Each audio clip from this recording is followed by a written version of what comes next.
Come for the game, stay for the commentary. Talk about a sleeping baby.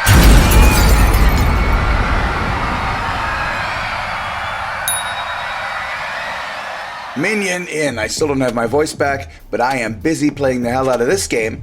And while none of these methods are really a secret, I'm going to show you how I grind runes in Elden Ring. Let's do this. If you've just started and pretty much everything is killing you, here's your first order of business. Now this is going to take some fancy footwork, but from where you start at the first step, you're going to want to go north to the Gatefront Ruins and then travel east, and then take a left after you cross this bridge and just follow that road all the way to the Church of Marika. Once you've found the church, you're going to want to go to the creek or river right behind it. Just follow that to the very end. And at the very end, you will find this teleporter hidden in the bushes.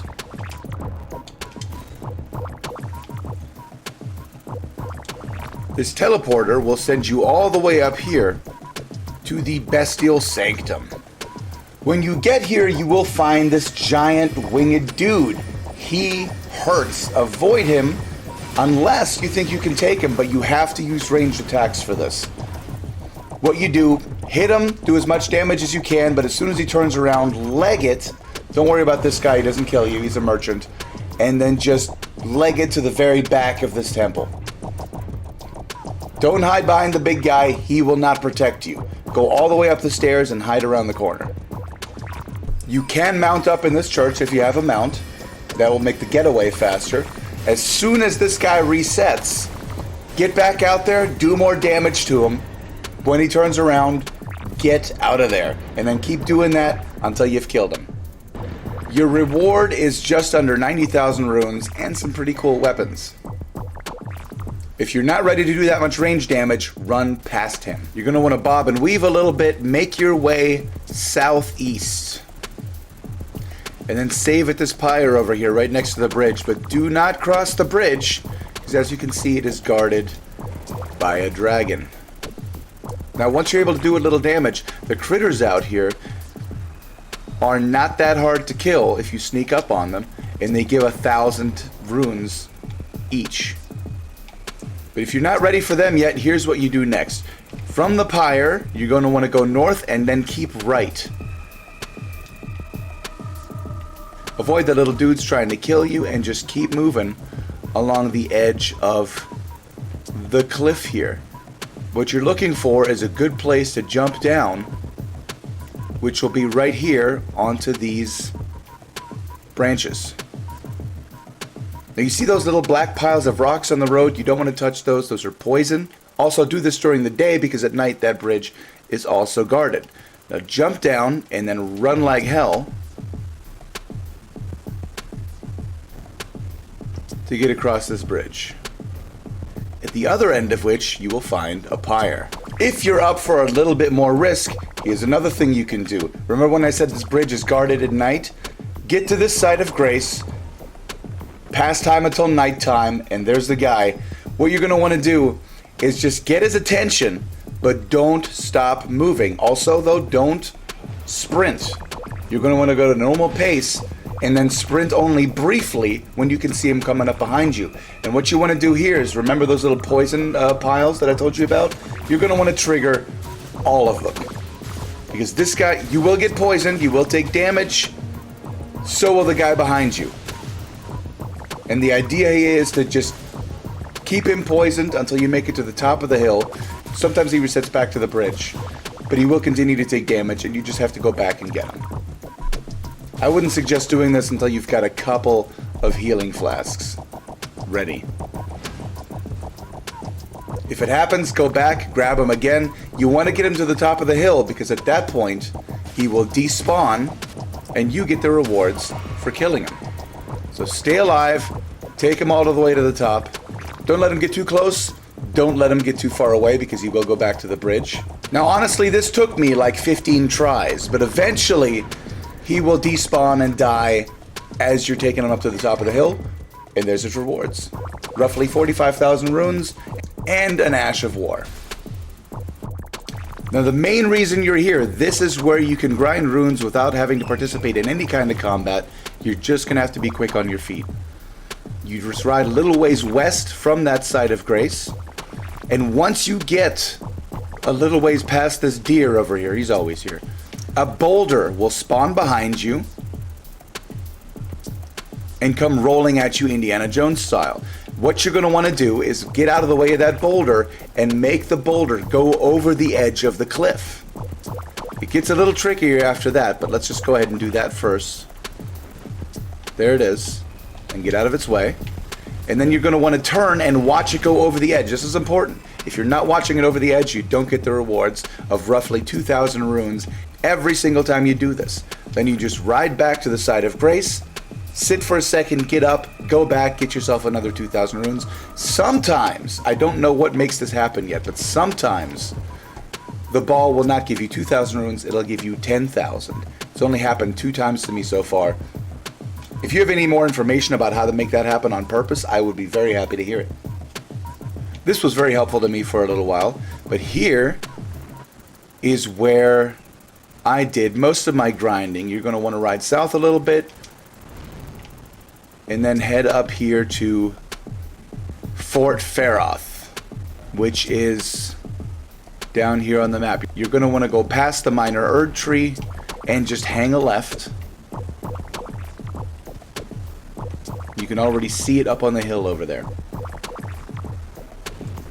There is a mount jumping point right behind the Erd tree, which will get you to the fort much faster. There it is.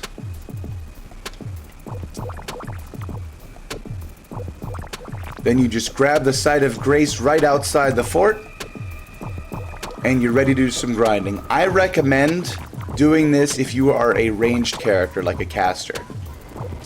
I have not tried this with melee, but I imagine it's exponentially harder.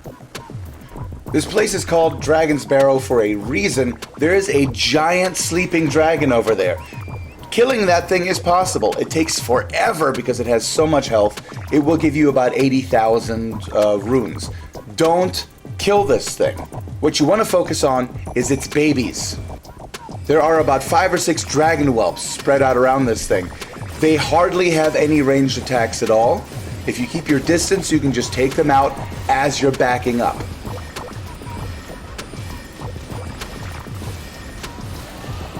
It helps if you've got some ranged summons.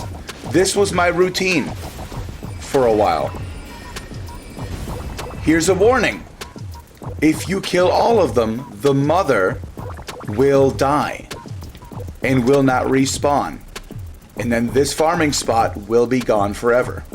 So I recommend just doing the one dragon whelp and then resetting at the side of grace, or you're just going to be left with this and nothing left to kill. The dragon whelps give roughly 3,500 runes, so it's definitely an activity worth your time. If you have accidentally killed the giant dragon, or this is too much for you, once you have defeated Radahn on the beach here, which happens when you're done exploring Redmane Castle, this dungeon here will become available. From the site where you fought Radahn, just head north, and you'll find the cave entrance right where the water meets the cliffs. There it is, right where the water ends.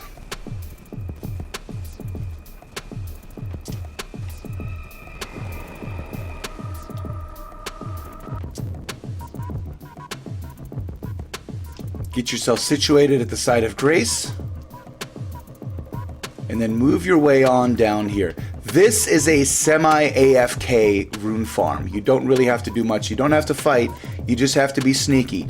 There are 2 different factions of enemies in here that are constantly at each other's throats, and when they kill each other, guess who gets the runes? This guy. You've got these guys fighting up here, but you're also going to want the ones in the basement to spawn. So you run to the bottom of these stairs. As soon as they spawn, turn around, get out of there. Now, I like to squat right here and wait for them to kill each other, because I've found that if you go all the way back to the site of grace, sometimes you don't get the runes for the ghost knights that die in here. Generally, when one of these dies, it respawns and rejoins the fight, but that doesn't always happen. There is a small chance that they don't respawn, so sometimes you have to run back in, get someone's attention, and then drag them back to their enemy to keep the fight going. And when all else fails, just head back to the pyre and reset it from scratch, run to the basement, get everyone spawned, and then get out of there and wait. I've made on occasion 50,000 runes just sitting here. On average, it's about 25k. And if you're sneaky, these guys will also drop loot. And if you sneak to the bottom of the stairs here, sometimes you can find it floating around in that gunk that they're fighting in down there. And that's how I got this clean rod armor set, just from picking up after these guys. But you're going to want to be careful, because that stuff down there will give you scarlet rot, so don't stand in it too long. There are many more ways to grind runes in this game. These were just some of the ones that I used. Oh, and before I forget, a very special thanks to Dark Skulls and Profight Omega, because I would not have known about some of these methods without them. And I hope they're helpful to you guys. If they have been, or if you've enjoyed this video regardless, check out my socials below. Remember to like and subscribe, and hopefully I'll see you for the next one. Go be freaking heroes. Minion out.